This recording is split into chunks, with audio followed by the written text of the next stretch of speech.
வணக்கம். சித்தகேர் உணவே மருந்து மருந்தே உணவு. பெண் பிள்ளைகள் 12 வயசுல இப்பெல்லாம் பூ பெய்திடுறாங்க. அதுக்கப்புறம் மாதம் மாதம் பீரியட்ஸ் வர்றது ஒரு பெரிய பிரச்சனையாவே இருக்கு. அவங்க வேலைக்கு போனாலும் சரி, படித்தாலும் சரி, எல்லாமே அதுக்கு பல காரணங்கள் இருக்கலாம். அதாவது அவங்க ரத்த குறைபாடாக இருக்கலாம், சோகையாக இருக்கலாம், அப்புறம் இல்லைன்னா ஸ்ட்ரெஸ்ஸாக இருக்கலாம், அப்புறம் பிசிஓஎஸ் பிரச்சனையாக இருக்கலாம், எவ்வளவோ இருக்கலாம். இதெல்லாம் சரியாக நம்ம சாப்பாட்டில் எப்படி சரி பண்ணிக்கலாம் அப்படிங்கிறது பார்க்கலாமா? அவங்க சாப்பாட்டில் வந்து நிறைய எள்ளு உருண்டை, உளுத்தங்கஞ்சி, வெந்தயக்கஞ்சி, அப்புறம் சேர்த்துக்கிட்டே வரணும். அப்புறம் நிறைய கருஞ்சீரகத்தை வறுத்து பொடி பண்ணி ஒரு சிட்டிகை தேன்லேயோ பால்லையோ குழைச்சி காலையிலையும் சாயந்தரமும் சாப்பிட்டு வரலாம். இதுக்கு நடுவில் அவங்களுக்கு உடல் உச்சூடு நிறையா இருந்து நிறைய வெள்ளைப்பட்டுச்சுன்னு வச்சுக்கோங்க. இந்த பிரச்சனையாலையும் அவங்களுக்கு இர்ரெகுலர் பீரியட்ஸ் வர காரணமாக இருக்கலாம். அவங்க சத்தான சாமான்கள் சாப்பிடணும். முக்கியமாக உளுந்து நிறைய சேர்த்துக்கணும்.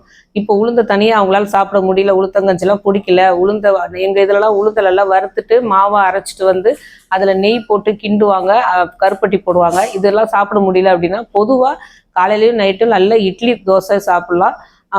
உளுந்து வடை அவங்க செஞ்சு நிறையாவே சாப்பிட்லாம்.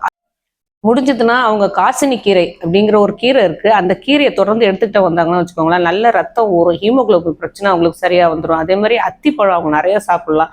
மாதுளம்பழம் எல்லாருக்கும் தெரிஞ்சதுதான். மாதுளம்பழம் அவங்க தொடர்ந்து எடுத்துக்கிட்டே தான் வரணும். வாரத்துக்கு ஒரு முறை இல்லைன்னா 2 முறையாவது கண்டிப்பா எண்ணெய் தேய்ச்சி குளிக்கணும். ஸோ உடம்போட ஹீட்டு வந்து பாடி டெம்பரேச்சர் மெயின்டைன் ஆகிட்டு இருந்தாலே எல்லா ஹார்மோன்ஸும் சீராக சுரக்கும் போது அவங்களுக்கு இர்ரெகுலர் பீரியட்ஸ் கண்டிப்பா கண்ட்ரோல் ஆகும். அப்புறம் கற்றாழையை வந்து அவங்க கொஞ்சம் தேனுடைய பாலுடைய நல்லா 8 முறை சுத்தம் பண்ணணும். ஏன்னா அந்த கற்றாழை வந்து ரொம்ப பல விஷயங்கள் நச்சு முக்கியது. அதனால கற்றாழையை எடுத்துட்டு 8 முறையாவது குறைஞ்சது சுத்தம் பண்ணிட்டு அதை வந்து நல்லா பேஸ்ட் மாதிரி பண்ணிட்டு தேனில் குழைச்சி அவங்க சாப்பிட்லாம். புதினா கீரை நிறையாவே எடுத்துக்கணும். இது எல்லாமே தொடர்ந்து என்ன சொல்ல வருது அப்படின்னா, அயன் சத்து, கால்சியம் சத்து இதெல்லாம் தொடர்ந்து உடம்புல இருக்கும்போது அவங்களுக்கு இர்ரெகுலர் பீரியட்ஸ் சாதாரணமாக குணமாகும். அதை தாண்டி இது எல்லாம் ஒபிசிட்டியோட இருக்கிறவங்க, தைராய்டு பிரச்சனை இருக்கிறவங்க, இதெல்லாம் வந்து அவங்க சித்த மருத்துவரை அணுகி அதுக்கேற்ற மருந்துகள் சாப்பிட்டுட்டே வரும்போது இந்த ரெகுலர் பீரியட்ஸ் கண்டிப்பாக செஞ்சுட்டே இருக்கும்போது இந்த பிசிஓஎஸ் பிரச்சனையும் சரி, தைராய்டு பிரச்சனையும் சரி, எல்லாமே ஒன்றா குணமாக ஆரம்பிக்கும். இதுவும் இன்டர்லிங்க்டு. அதாவது இர்ரெகுலர் பீரியட்ஸ் இருந்தது அப்படின்னாலே பிசிஓஎஸ் பிரச்சனை இருக்குன்னு அர்த்தம். பிசிஓஎஸ் இருக்கிறதுனாலே இர்ரெகுலர் பீரியட்ஸ் தான் இருக்கும்.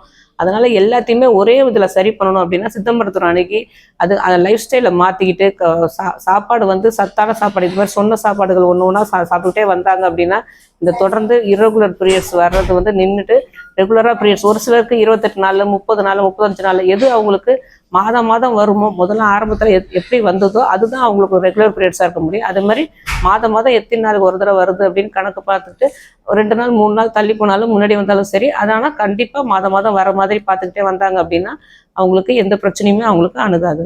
ஆரோக்கியமாய் வாழ்வோம். வேற எதை பற்றி பேசணும்னு நினைச்சாலும் சரி, நீங்கள் எந்த ஆலோசனை தெரிஞ்சுக்கணும்னு நினைச்சாலும் சரி, தாராளமாக கமெண்ட் பண்ணலாம். உங்களுக்கு நீங்கள் சித்தாகரை அணுகுனீங்கன்னா உங்களுக்கு எல்லா வித நோய்க்கும் சரி, பிரச்சனைகளுக்கும் நல்ல தீர்வு கிடைக்கும்.